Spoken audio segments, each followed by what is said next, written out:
Hi there, I'm Angela Brown, and this is Ask a House Cleaner. This is a show where you get to ask a house cleaning question, and I get to help you find an answer. Today's question comes from a maid who bid a job over the telephone. She never did an initial walkthrough with a customer. So when she got to the house, she was cleaning the house as she had bid. And she walked past what she thought was a closet, and she never opened the door, and she ended up skipping a bedroom that had a bathroom inside. So when the customer got home, obviously, she was upset, and she calls this house cleaner and says, "You forgot a bedroom and a bathroom." And the maid, who does not like confrontation, was like, "Oh, well, if you're going to nitpick my work, I'm never coming back." And so her question to me was, is it my responsibility? Do I have to call her back, or can I just leave her and walk away because I don't want to deal with a high maintenance customer? Wow.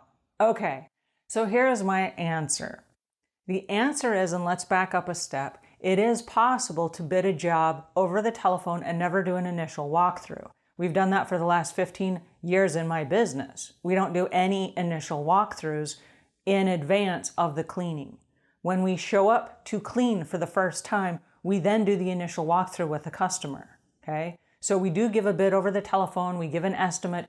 We've done this so many times that based on what we know, we can come really pretty close, okay? But when you get there, you still have to do a walkthrough with the customer because you don't know how that customer lives. And so whatever they told you on the telephone, that's good information, but you need them to physically walk you through and show you all the bedrooms, show you where the bedrooms are and tell you which bedroom belongs to whom. Because on your check sheet, you're going to be writing Justin's room, and then you're going to fill out what you did in Justin's room. If you don't know which room is Justin's, you're not going to be able to ever know which rooms belong to whom. So we don't even know what rooms we're talking about. So it is important, number one, that you do an initial walkthrough, even if you bid the job on the telephone. Number two, the next important thing you need to realize is the customer is your paycheck. And so if the customer was upset that you skipped something and it wasn't marked off on your check sheet, then your satisfaction guarantee needs to be able to kick in, right? If you bid a job for, say, 4 bedrooms and you only cleaned 3, that should set off an alarm that says, hey, I'm missing a bedroom somewhere. Now, if you're vacuuming the floor and you're vacuuming inside the closets, you would have opened that door and you would have said, oh, look, wow, there's a whole bedroom here. And then you would have noticed and discovered that there was, in fact, another bathroom.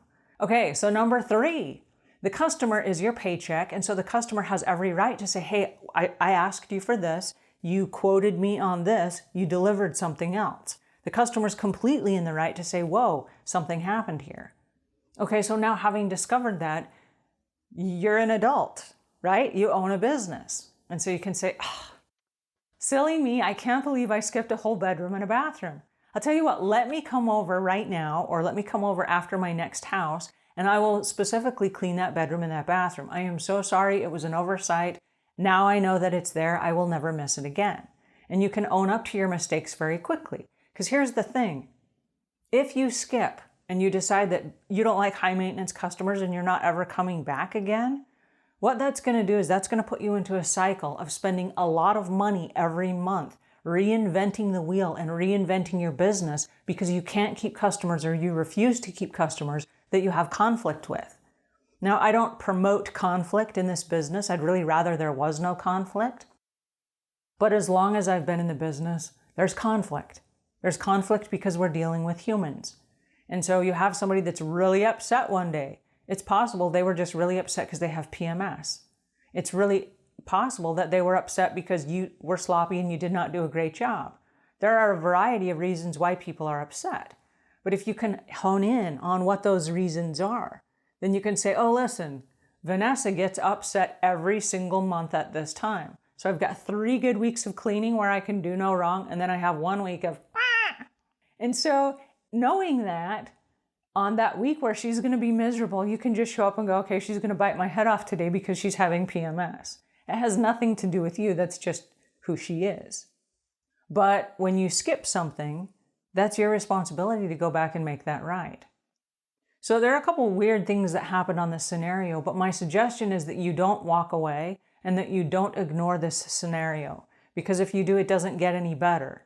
And whoever this customer is can then go on social media and say, you're not going to believe what happened to me. And she can share her honest experience with your company, and it's not going to promote you. This is not going to help you in any way. And so just own up to it. Say, hey, I made a mistake. I completely thought that was a closet and I just vacuumed right on by. I didn't realize there was a bedroom there. I'm so sorry. Let me come back and make it right. There are a lot of house cleaners that don't like conflict. And because they don't like conflict, they don't like to deal with the problems when the problems arise.